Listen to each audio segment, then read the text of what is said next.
I'm not regretting standing up and doing what I did.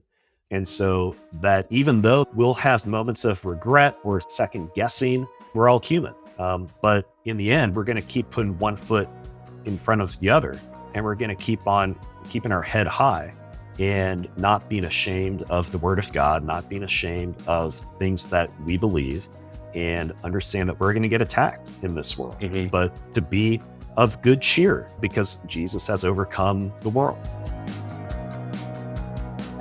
It is a great joy and honor to have Michael Cassidy on the Plain Speech podcast today. Thanks for joining me, Michael. Yeah, thank you for having me. So, Michael, you are the real life smash bales guy. So I'm wondering, did you grow up smashing bales? Did you take a class in college about smashing idols? Tell us. I want to hear the story about how this came about. Yeah. So no, this is the first, that was the first statue I've taken down. Um, the, no, so my background, I grew up in a Christian family, Christian household, and then I joined the Navy out of college, was in the ROTC program at Virginia Tech. Was lucky enough to get a pilot spot out of ROTC. So went down to Pensacola, then went through flight school. Again, was fortunate enough to be selected to fly F-18s. So I did that for a while. Then the Navy sent me to Mississippi in 2016 to be an instructor pilot. And so I did that for a few years active duty, and then got off active duty in 2020, joined the reserves, and have been doing that, ever since. With Iowa specifically. So I don't have any true connection with Iowa. Other than, it's one of the states in our country, and have friends there, of course, and more friends now, and maybe a few enemies now as well. But so I just was, it was the weekend, like right after, I don't know, December 10th or something like that of 23, that the story started going viral on social media about a demon statue that the Satanic Temple had put up in the state capital of Iowa. And like, I think most Christians, I couldn't believe it. We see a lot of bad and evil going on in our country. And it seems like progressively more so, but at the same time, it's still shocking to see an actual statue of the devil, or a representation of Satan in such a prominent place that was agreed to by a state government. And this is in a red, conservative, mostly Christian state. And the thing that went viral was the fact that it was a pastor. It was a pastor and a state representative who was defending it. He wasn't saying, to be clear, he wasn't saying that it was a good thing, that he wasn't promoting demon worship or anything like that. But he was promoting this, in my view, inaccurate and improper acceptance of devils in the state capital being a neutral, being a good thing, that we don't have the ability to say no to it. And so other people, not me, I just saw it and was unhappy. But I didn't do anything about it those first few days. It had been up for a week already, and I saw that there were some people that organized a call-in campaign that shut down the phones at the state capitol because so many people around the country were calling in saying, "Hey, take this thing down." The governor of Iowa, she had a prayer vigil in the rotunda next to the demon statue on the Tuesday, and I'm down here in Mississippi thinking, okay, we've got a lot of attention on this. There is no way that maybe it slipped under the radar up till now, but now everybody knows about it. There's enough common sense left in Iowa that they're gonna, talk to the administrator of the Capitol and say, "Hey, let's get rid of this thing. Come on." But it didn't happen. They let it stay up there, and so I saw on Wednesday that it was still up, and I decided to buy a plane ticket. I told my boss I needed a day off. And then I flew up to Iowa, got in there that evening. Then the next morning, went to the state capitol, prepared to take it down. But honestly, I did not have a fully fledged out plan of I'm going to do A, B, C, D, and then E. Um, I didn't, there were rumors that I'd, called people or that people had funded me to go up. And no, I just did this on my own volition. And then so I get to Iowa and to the Capitol. I don't know if there's going to be anybody there. There's no security at the Devil No statue. security. No, but to get into the Capitol, yes. But even after all Right. this attention, there's nobody. There's a Catholic man who was praying softly, like not loud, a few feet away, facing away from it. He wasn't worshiping or venerating the demon statue. He was, doing his own prayer. And so I said, I'm going to do this. And so, yeah, so I knocked it down, beheaded it, tore up the head. It was this cheap little thing. It was made out of pool noodles. Pool It was, noodles. yeah, pool noodles. Yeah, pool noodles. And it had, just some cheap fabric. It was not, which is kind of a metaphor in a way that, resist the devil. And, it's certainly he's wily, but, just have some confidence in God, and resist him and he'll flee from you. That's right. And so, yeah, so I knocked it down and then I'm not sure what to expect, whether they're going to be, people like rappelling down from the rafters and arresting me, alarms going off, like I went over the laser line and like some Mission Impossible movie or something, but nothing happened. And so I went back to the security checkpoint. I said, "Hey, that statue of the devil up there. Well, it's not there anymore. I knocked it down. I'm turning myself in." And they didn't know what to do. Mm. So they called the cops, and then we talked for a little bit, and then eventually they let me go, because they couldn't get in touch with the Satanists to figure out if they wanted to press charges. So I went back to the cop station once they did get in touch with them to sign the citation paperwork, which was just a mild or a misdemeanor for vandalism, which is what I did, what I admitted to doing, and then I went on my way. I called my lawyer and said, "Hey, man, I think I might need your help." And then he talked to a journalist that he knew, and the thing kind of went viral. And we got a legal fundraiser up that they'd raised like $150,000, something like that, within a few days. It was pretty remarkable. And we got a whole lot of support, definitely a bit of hate mail and whatnot. And then about a month and a half later, the district attorney of that county in Iowa, who is a big leftist, she's funded by George Soros. She decided to up the charge from a misdemeanor, a mild misdemeanor, to a felony hate crime. Um, and that got, after 3 or 4 months, we were going to go to trial. I wasn't going to plead guilty to a hate crime charge. I mean, hating the devil. I mean, what are we Yeah. talking about here?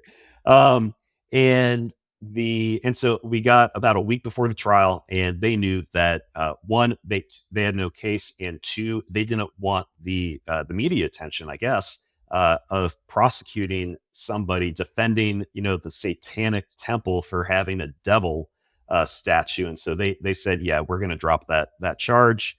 And so so I ended up paying the fine for the misdemeanor, like from the beginning.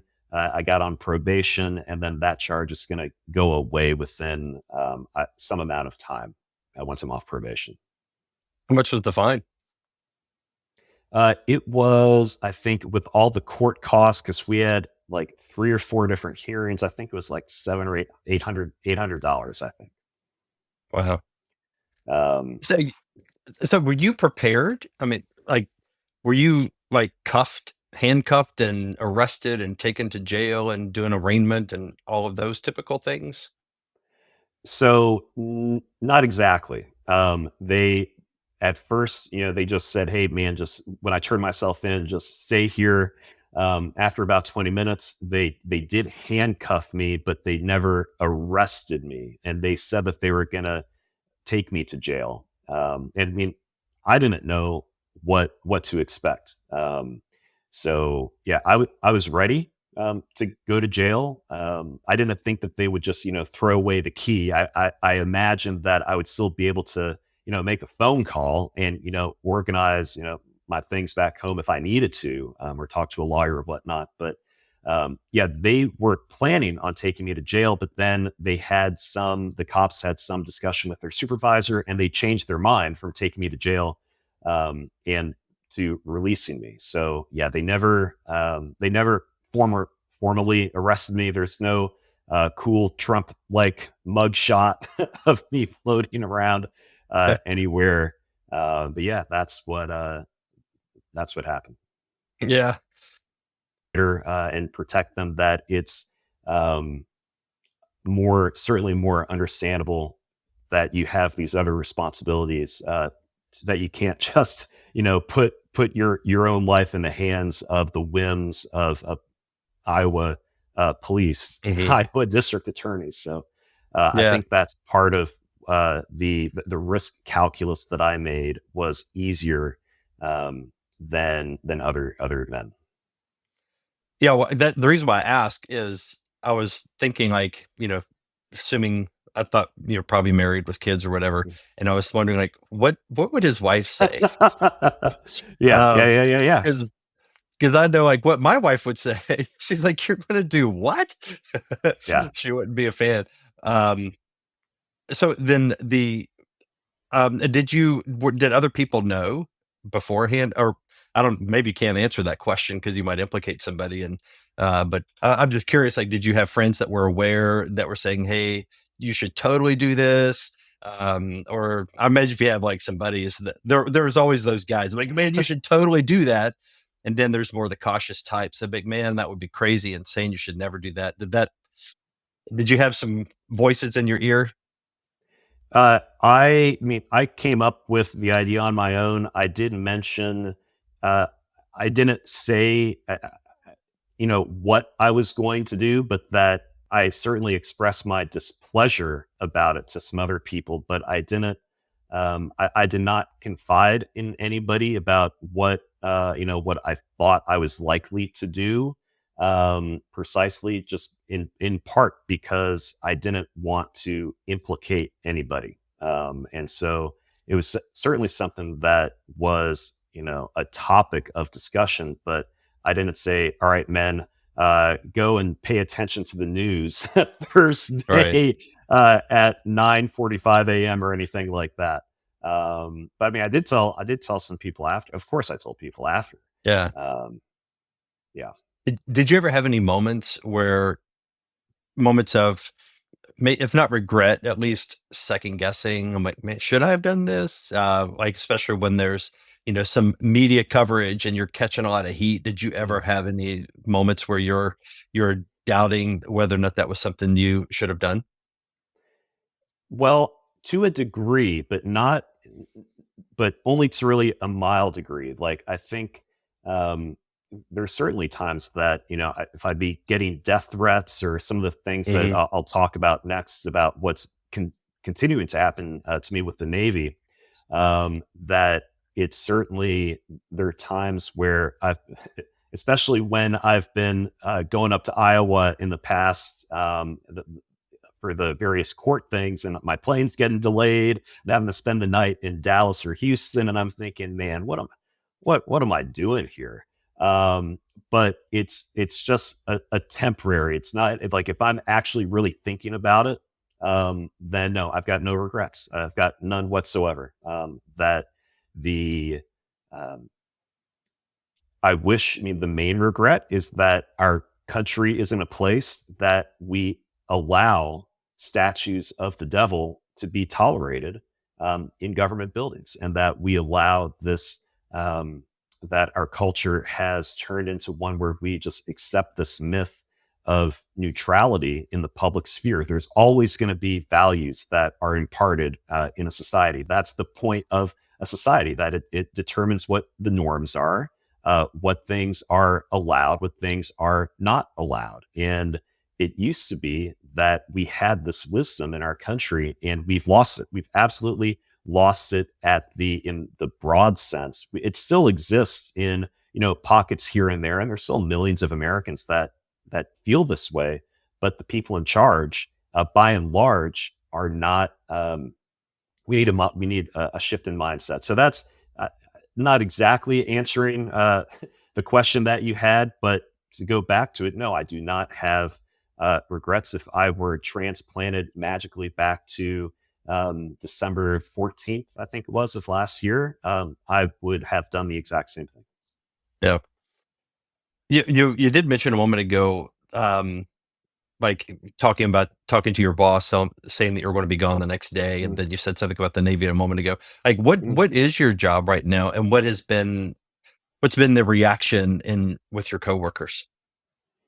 So the job that I had was also flying with with the Navy as a contract pilot. So the official title was maintenance test pilot, which sounds maybe a little cooler than it was. I'm not Chuck Yeager, breaking the sound barrier or doing anything like that. But when a jet breaks, like it needs a new engine or the something like that, then the maintainers they do all their checks on the ground, and then I'm one of the guys that does the checks airborne to make sure that yes, they put the flaps back on the wing correctly. So Um, you're the one yeah, that would pay a price if there's a malfunction. yeah, well, I mean, we've got some training, and I guess it takes, I don't know, a little. It takes a certain personality to do that, I guess. But yeah, so that was my job, and it was a pretty. My boss was in Texas, so I mean, I was my own boss in Mississippi, essentially. Um, and the so what happened as a result of that um, is that the Navy, because the Navy owns the jets, so I'm still in the Navy reserves. Let me be clear that um, everything I've said and will say is my own belief and does not reflect the position of the Department of Defense, which is kind of obvious based on what I'm going to say. That so the Navy they get to control who flies the jets or not, even if I'm working as a contractor, they can say no, we're not going to let you fly. So after Iowa, they temporarily stopped me from flying. I'm still getting paid by my company, and then as they start looking into me, and the result of a couple of these investigations has been to continue to ground me, and the end. So I can't fly with the Navy. My company was told by the Navy several months after the fact um, that they weren't going to let me fly again. So my company let me go, which I understand because I couldn't do the job that I had to do. Um, but with the Navy, they've continued their investigation, and they a few weeks ago decided that they're going to label me a domestic extremist Mm. for what I did in Iowa. And they use in one of the investigations or reports, excuse me, um, as evidence against me that this was a Christian, a religiously motivated hate crime. What I did, that they use four of my social media posts from X that just say things like John Adams said that we should be like our constitution's only made for immoral and religious people. Thomas using a post about Thomas Jefferson and how he used to go to church when he was president in the U.S. Capitol building. And that this is, we were a much more Christian nation in the beginning, and so they use things like this as evidence that I'm a religious extremist. I'm not saying anything be outside of extremely mainstream Christian orthodoxy at this point. And they use that against me. And then they use things about the Satanic Temple in a positive light. So they'll say things like the Satanic Temple is an an organization that focuses on ideals like individualism and Yeah. attracts disaffected Christians, and they support rights such as abortion. And it's just, you know, it's the world turned upside down, priorities turned upside down. So that declaration that they made, it still has to go through a bit more of a bureaucratic process. So I should have a not a court martial, but an administrative board about this at some point next year. Now, part of I mean, we're recording this on election day.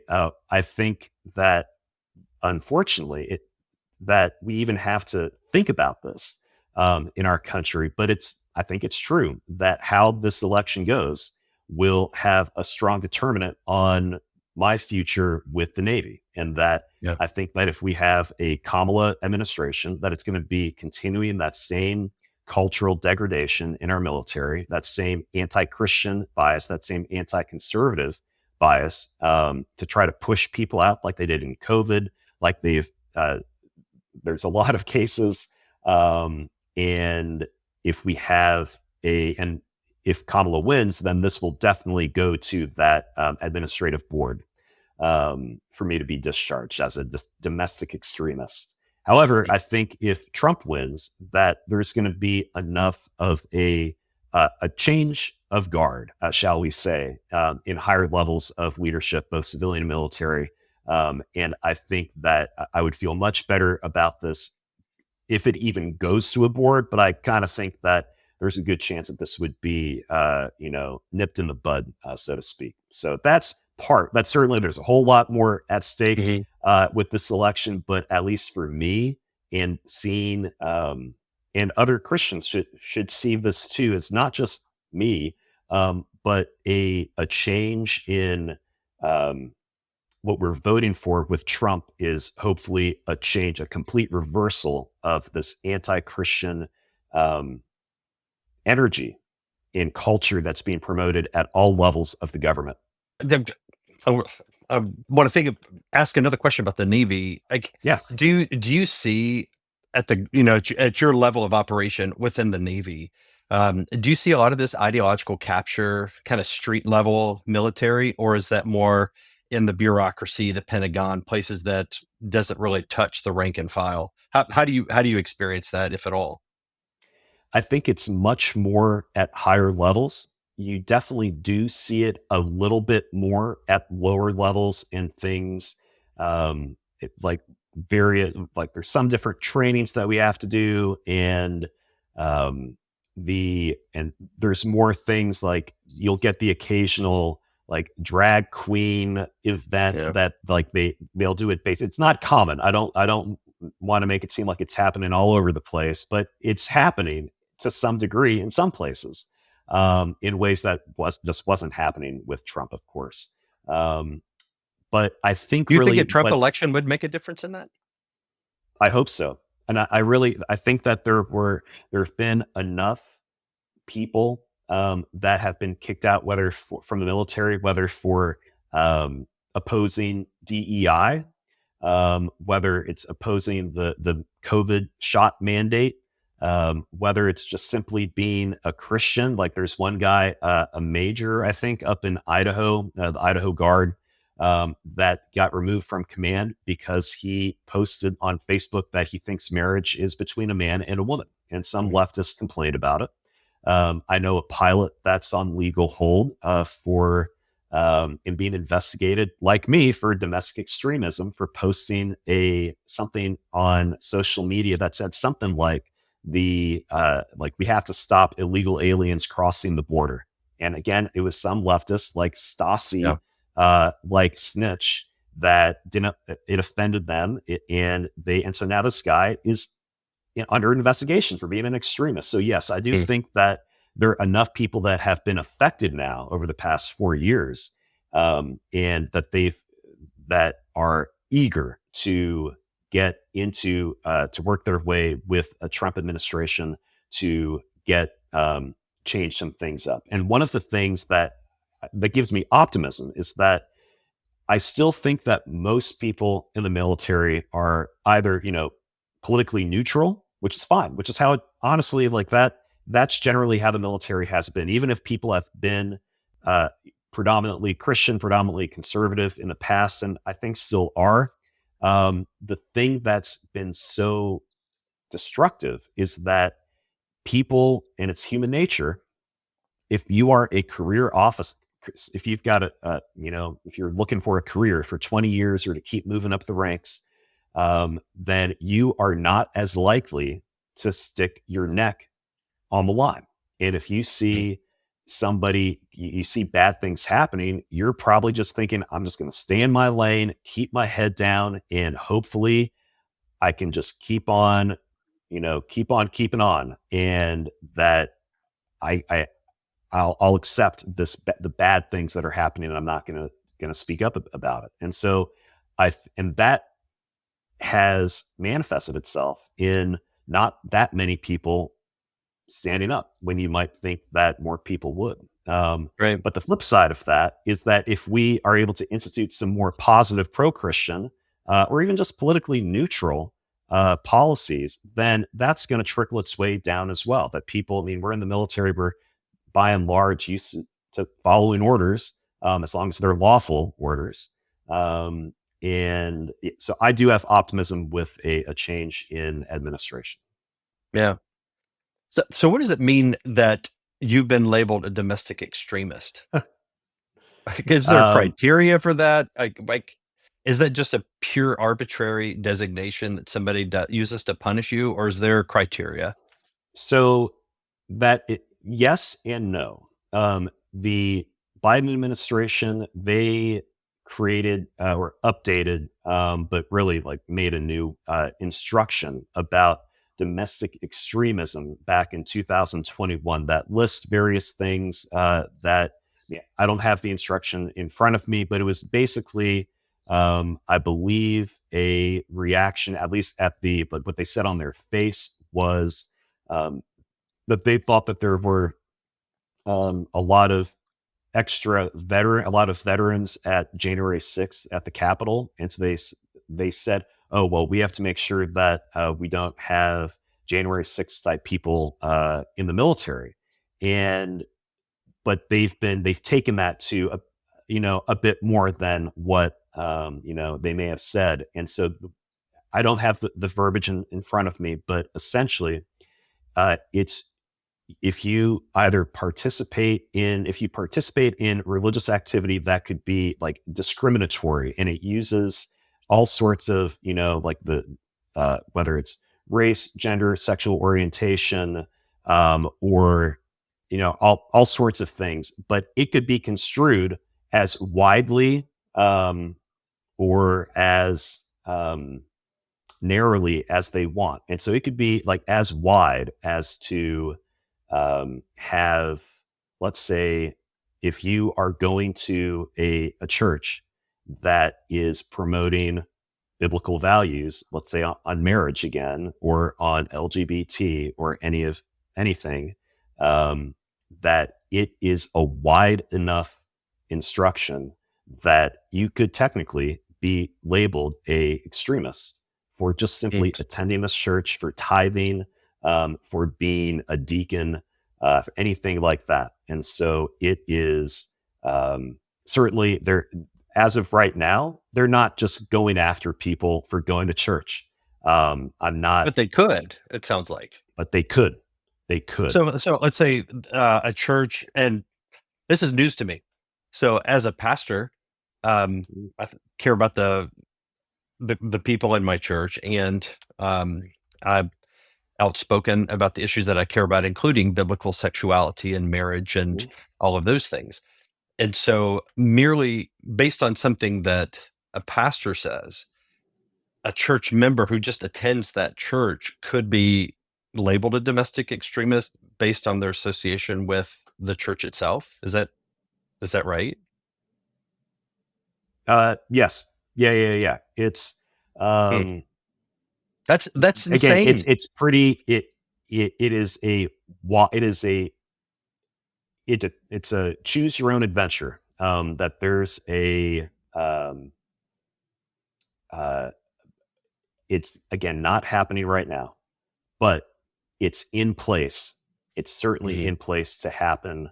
That if you are, it's the same thing that they use. Like right now, the main thing is like if you are um, a member of a gang or a truly, like a some sort of truly domestic terrorist group that you're, um, let's say you're part of the cartel, or you're part of let's say you're part of the cartel, and they can say, oh, well, you're a member of this extreme group, this group that is promoting violence, this group that's promoting illegal activity, this group that's doing, um, yeah, illegal activity. And that, oh, you're a member of this church. We see that you go to like we had somebody in the squadron saw you walk into this church on Sunday, and this church, its values say, X, Y, and Z. If it's a Bible believing church, well, that's discriminatory against the DoD values of marriage equality and blah blah blah blah. And then you're Mm. part of that group. You're part of that extremist group. So that, again, that's not happening next week, but that is something that is, I believe, The likely groundwork is to being laid for happen. it. Exactly. Like it's the It's like, same. yeah, it's like the, the meme where it's not happening. And then it's like, well, it's happening, but it's not that bad. And then, Yeah. well, it's happening, but it's actually good. And then finally you get Hmm. to, it's definitely happening and it's good, and you're wrong for opposing it. It's like you do go through this progression, and it sounds like the groundwork is being laid, Hmm. which would be, let's say, a human counterpart to a hate crime. A hate crime is something you did, and because of a presumed motive, we're going to call that a special category of crime called a hate crime. Now you're going to have like the human equivalent of that, which is a hate person, which in this case Yeah. we'll call a domestic extremist. And just because of your existence, because you think certain things, you're guilty of thought crimes, we're going to call you a domestic extremist. And that is very, that's a horrible prospect that could be happening, or at least the groundwork is being laid for that to happen in our country. Yeah. It's kind of like whether it's the kulaks, the Russian peasants in the 20s, were thinking, oh, the communists, they're not really going to starve us to death. They're not really going to send us to the camps. Or you could say Jews in Germany in the 1930s. Yeah, they don't the Nazis don't really like us, but they're not rounding us up yet. And I mean, I'm using a couple of more extreme examples, but the point is that things don't happen just all at once. And it begins with the demonization of certain groups. And it just seems so bizarre that that would happen in our country, in America, that the America that we've known for centuries. But that's what's happening. And Yeah. Christians have to not just put their head in the sand. They can't just um, think that I'm just gonna go to church on Sunday. I'm gonna have fellowship with my fellow church members and be ignorant of anything else that's going on in the world. God put us in this world.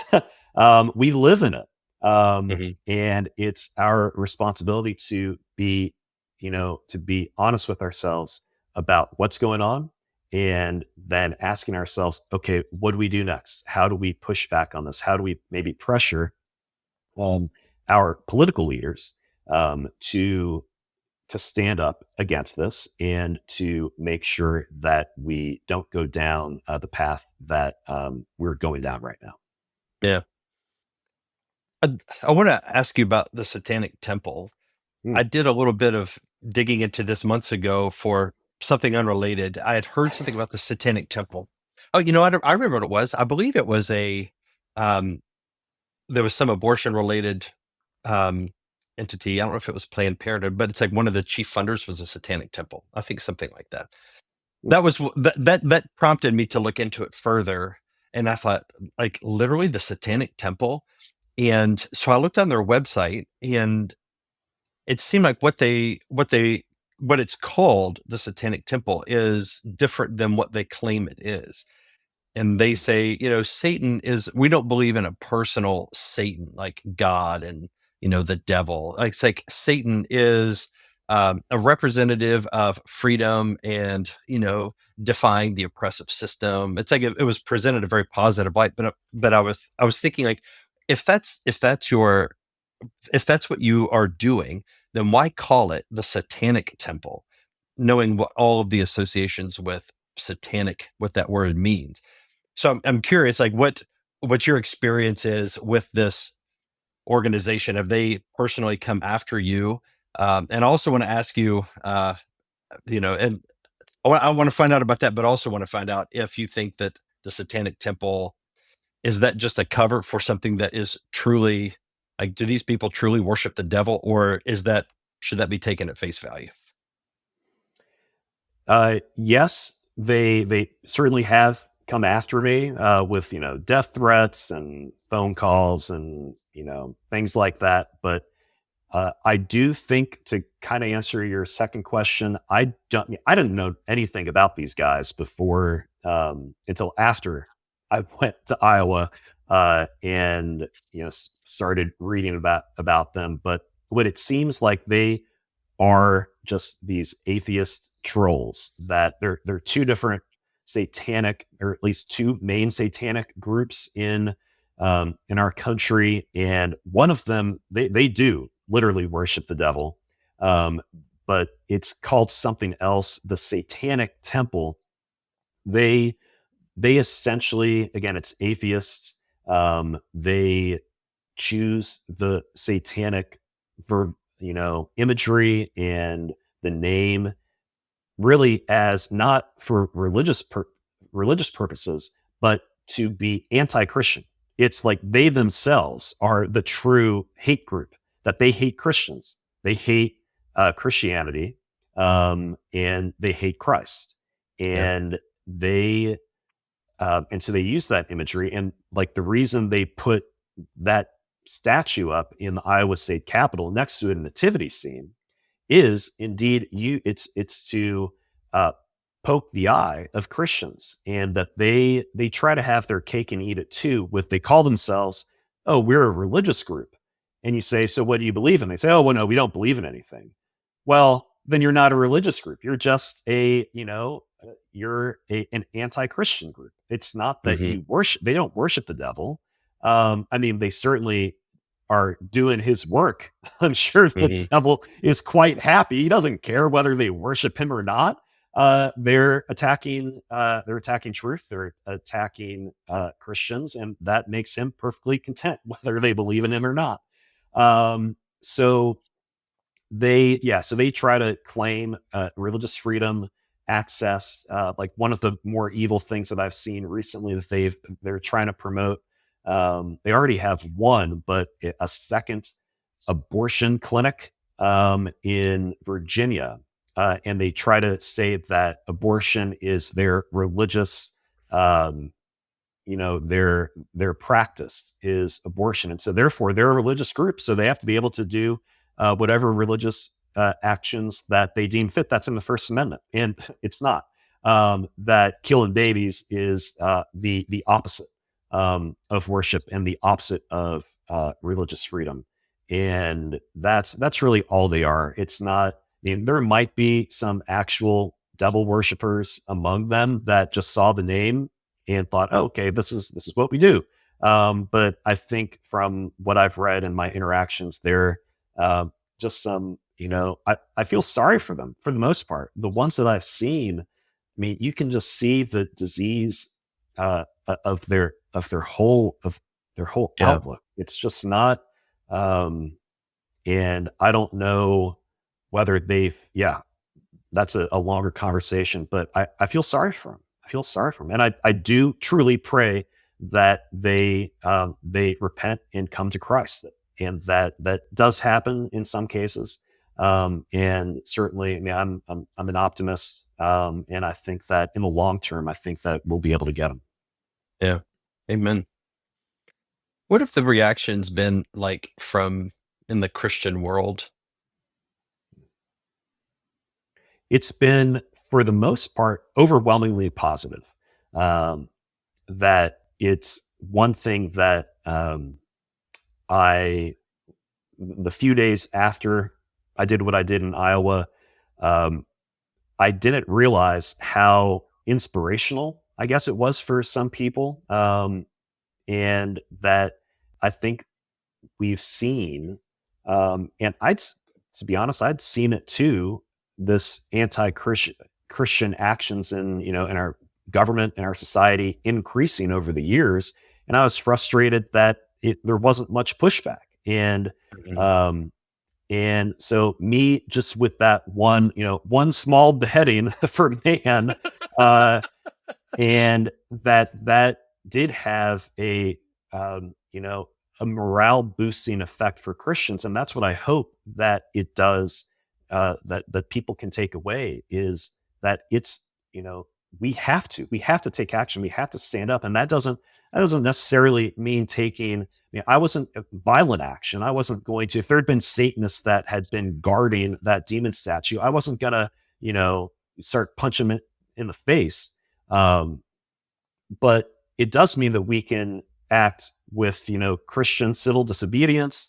It means that we can be more active in the political sphere. It means standing, just simple things like talking to your mayor, talking to your city council if they've got some pride parade coming up, or if they're doing something anti-Christian, whether it's talking to your friends and convincing them to go to church and helping to spread the kingdom that way. And then the other thing that I'm hoping people take away is that still, I mean, this is what, 11 months later, the Navy Iowa isn't really going after me anymore, but the Navy is still, trying to, get rid of me with a non-honorable discharge and label me as a domestic extremist. But I'm not cowed by it. I'm not regretting standing up and doing what I did. And so that, even though that certainly, like we spoke about earlier, we'll have moments of regret or second guessing. I mean, we're all human, but in the end, we're going to keep putting one foot in front of the other, and we're going to keep on keeping our head high, and not being ashamed of the Word of God, not being ashamed of things that we believe, and understand that we're going to get attacked in this world, Mhm. but to be of good cheer, because Jesus has overcome the world.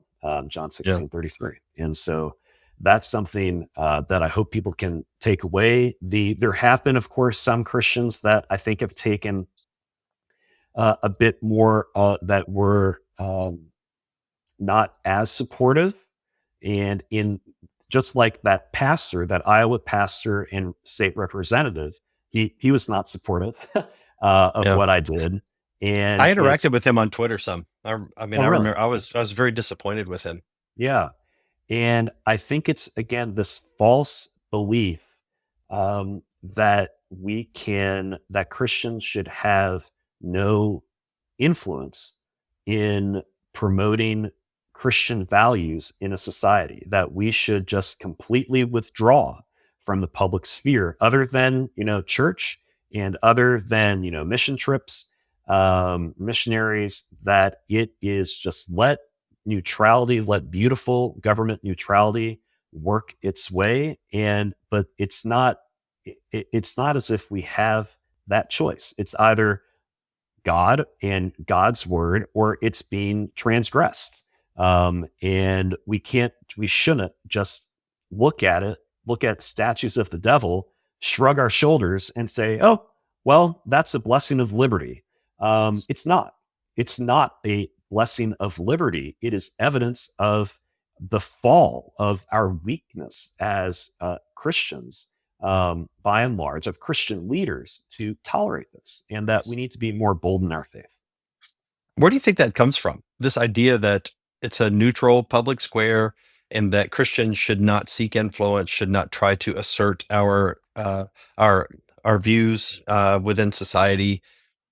Where does this come from? Any ideas on that? That's a good question. I'm still learning about some of the history of Christian political thought, but I've read from what I've read, that there is some j- belief that comes from, I don't know, like part of the Reformation, that they're different little splinter groups, um, that, and one of the thoughts, one of the schools of thought is that we need to stay as Christians, stay out of the public sphere. And I don't know if that's more of a somewhat like a Baptist partial. I mean, I know there are a lot of different Baptists. I'm not trying to put I'm hate on Baptist. Baptists, but Baptists have been persecuted by the state in pretty much every, certainly in the 16th, 17th century and after. Um, and that the idea of keeping, and then even going into the founding of our country, where we talk about, hey, there's not going to be at the federal level, no state religion, there's freedom of worship. That whether it's Baptists or Presbyterians or Episcopalians or Methodists, they didn't want there to be you have to, people who weren't Calvinists didn't want to, adhere to, the 5 points of Calvinism as part of a test of religious office or political office, or things of that nature. And so there's been, I think, a lot of the structure that we've got in our country is derived from that in the 18th century in America and maybe in early 19th, that we were, what, 99% Protestant, and we believed a lot, even though there are definitely there are differences. It was pretty similar in that we just, our ancestors kind of assumed that things were going to keep on going like that for a while, and we wouldn't have to worry about Satanists in the public square. And we assumed that morality, that Christianity would continue, it, for all time. And it certainly has not. And as we have become less and less Christian of a country, it's allowed these demonic doctrines like Satanic Temple to enter the public square. Like John Adams said, our Constitution is only made for a moral and religious people, and by religious he meant Christian. Right. And that when those when those people go away, when that Christianity goes away, then you lose the sureness of that foundation of our Constitution. And so that's the big, the trouble that we're having now, is that we've got a lot of, you know, not moral people running things in America. So yeah.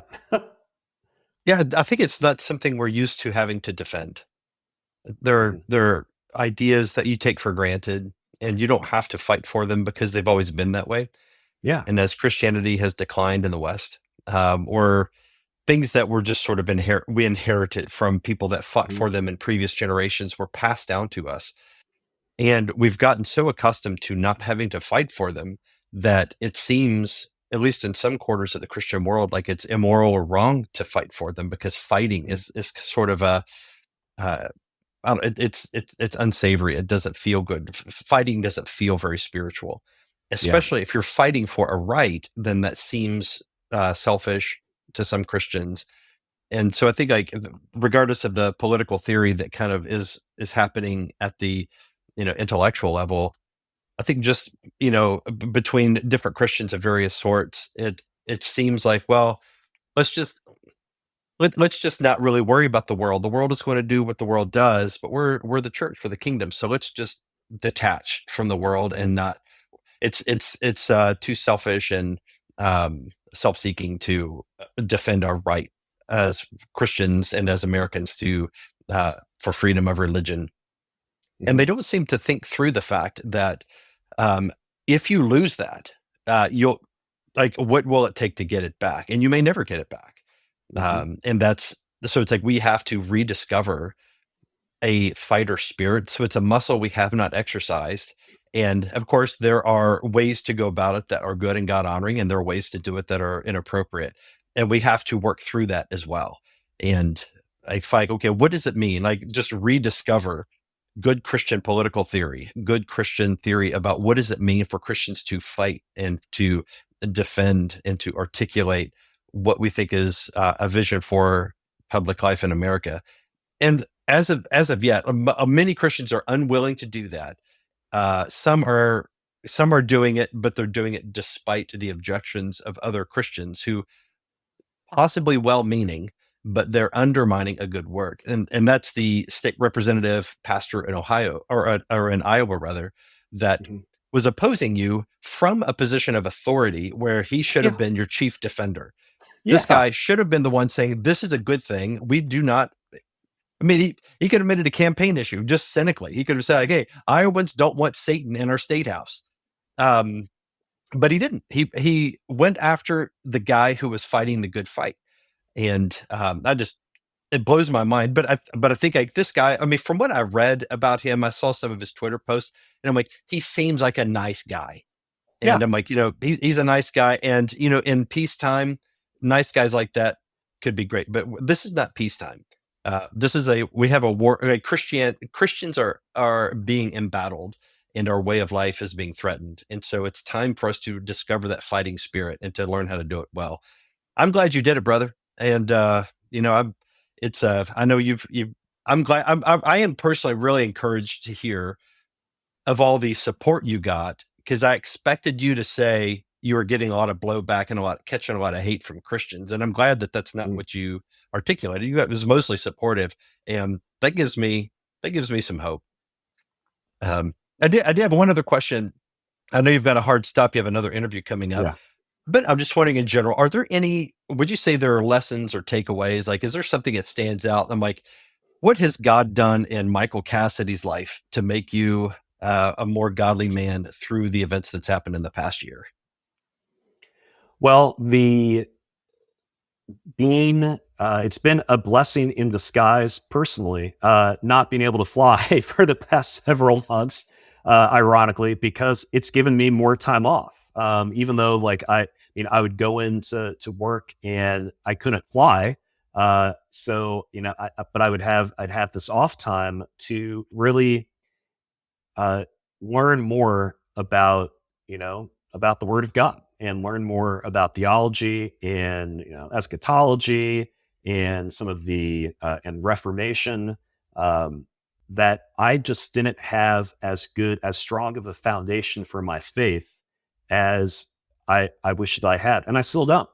I'm still working on it, but it has really opened my eyes to um, me, the uh, I'd say the wisdom of the reformers, and the beautiful gift of salvation, and just how, what's the word, not the not compatibility of scripture, how everything fits together, and the more and more that I study, and the more that I read, it all fits together, man. And it is, so my faith has been deepened. Long story short, my faith has certainly been deepened, um, not challenged, or not. It has not been. It's been good as a takeaway for me.